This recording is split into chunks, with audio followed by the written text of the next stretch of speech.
नित्य स्वरूप ज्ञान। बहुत दिना मोह निद्रा में सोए लिए, अब सुंदर प्रभात है गयो। अब जाग जाओ, अपने स्वरूप को समझो, इष्ट को समझो, अपने महल को तथा अपने मार्ग को समझो। समझ बूझ के बहुत ही तीव्रता व आतुरता ते चल देओ, फिर सांझ है वेवारी है, रात में कछु नाय दिखे वो। चोर लुटेरो ठग जो तैने पूंजी इकट्ठी करी है, वाकू लूट लेंगे।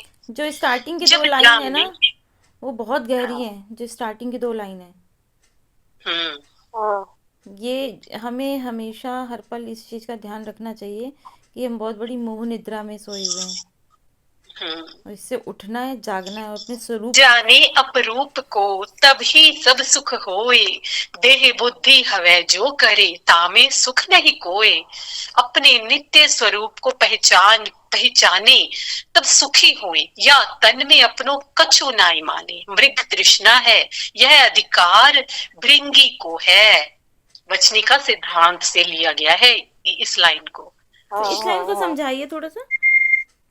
अपने नित्य स्वरूप को पहचाने तब सुखी हुए, मतलब हमारा जो स्वरूप है उसको पहचानना है कि मुझे मैं स्वामी जी का हूँ, या मुझे उन्हीं की तरह परम आनंद को प्राप्त करना है ना।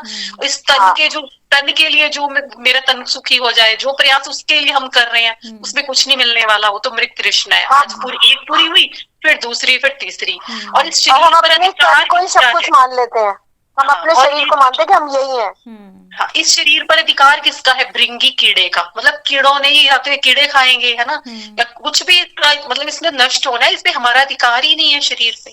इस बात को यहाँ पे बताया गया है मेरे ख्याल से। हाँ, बिल्कुल बिल्कुल सही। हम अपने नित्य स्वरूप को भूल के अनित्य स्वरूप को अपनो मान रहे हैं। अपने स्वरूप को पहचान के तद अनुसार क्रियाकलाप करें। मैं कौन हूँ, यह पहला प्रश्न आया है। इसका उत्तर देते हुए कहते हैं, मनुष्य अपने को मनुष्य, राजा अपने को राजा, पशु अपने को पशु, ब्रह्मा अपने को ब्रह्मा मान रहे हो। यही भ्रम है, मोह अज्ञानता है। तो प्रियालाल की नित्य सखी है, उनते अलग है कि जगत में आए फंसी, अपने रूप को भूल गई, जगत के रूपन को अपनो मानवे लगी। तो यहाँ पे पहले प्रश्न का ही देखो, सारा इसी में बता दिया। हाँ, कि हम कौन है? हम प्रियालाल की नित्य सखी हैं। हम जो बाकी जो बाहरी रूप है वो इस संसार के लिए है हमारा, और यहाँ पे अगर इनमें लगे रहे तो फिर हम भटकेंगे। ठीक है ना? सेकंड पे चले सखी। हाँ जी। प्रश्न नंबर 2, मैं हूँ और मेरो कौन है? तो इसमें उन्होंने उत्तर देते हुए हमें समझाया है कि तू प्रियाजू की नित्य सखी है, श्री कुंज विहारिन लाडली तेरी स्वामिनी है, और उनको भूल के जगत के सब रूपन को अपनो मानने में लगी। काहू को अपनो मालिक, काहू को अपनो पुत्र, पत्नी, नौकर आदि। तू तो जगत के इन सब रूप, जो कोई तेरा पति है, कोई तेरा पुत्र है, कोई तेरा नौकर है, उनको अपना मानने में लगी हुई है। अपने आप को भूल करके तू तो प्रियाजू की नित्य सखी है, और श्री कुंज विहारे लाडली जू तेरी स्वामिनी है। और आगे प्रश्न नंबर 3 दिया गया है, मेरे रहवे को ठीक ठिकानो स्थान कहाँ पर है?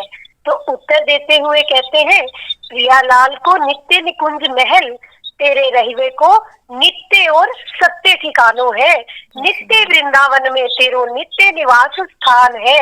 ताको भूल के जगत में भटक रही है, धक्का खाई रही है, यहाँ कोठी फ्लैट महल बनाए के तैयार करे है, इधर जायवे को समय आए जाए हैं, उनमें निवास नहीं कर पाए हैं और दूसरे ही मालिक बन जाए हैं। अद्भुत है ये। हम तो हमेशा जी इस जगत में ही हमेशा धन संपत्ति संग्रह करने में लगे हुए हैं। किसी का घर नहीं है तो मन में इच्छा है कि बस मेरे कोठी महल फ्लैट ये सब चीजें इकट्ठी कर ले, लेकिन कब जाने का समय आ जाता है और उस संपत्ति के अधिकारी मालिक कोई और ही बन के बैठ जाता है। और हमारा सत्य ठिकाना तो श्री प्रियालाल का नित्य निकुंज महल है, वही हमारे रहने की जो नित्य और सत्य ठिकाना है, वही नित्य निवास स्थान है। आगे प्रश्न नंबर 4 दिया गया है, मेरी सेवा, कार्य और कर्तव्य कहा है। तो उत्तर देते हुए कहते हैं, अपने स्वरूप के अनुसार अपने प्रियालाल को लाड लड़ाइवे की सेवा है। उनकी रुचि जान के उनकी सेवा में तत्पर रहे। जगत में उनकी इच्छा मान के, उनके सुख को अपनो सुख मान के जब तक वे राखे, तब तक सुख पूर्वक रहे। जगत के जीवन के प्रति जैसी प्रियालाल की आज्ञा है, वाही अनुसार उनके साथ व्यवहार करें। राग द्वेष में नहीं फंसना है। संसार में रहते हुए किसी से राग द्वेष दोष दर्शन किसी का नहीं करना है। हमारे प्रियालाल हमें जिस भांति इस संसार में रखते हैं, उसी को सर्वोपरि मान करके अपने प्रियालाल को लाड लड़ाते हुए उन्हीं की रुचि जानकर उनकी सेवा में ही तत्पर रहना है। आगे प्रश्न नंबर 5 दिया गया है, या जगत ते छुटकारो कैसो मिले। तो उत्तर देते हुए कहते हैं, अपने नित्य स्वरूप को स्मरण करें तथा समझे। अपने इष्ट और महल आदि को स्मरण करके स्वरूप को समझे। फिर श्री हरि गुरु की शरण ग्रहण करे और श्री हरि गुरु संत जैसी आज्ञा करे, जैसे राह रीति बतावे, तामे विश्वास करके दीनता और निष्कामता पूर्वक आचरण करे।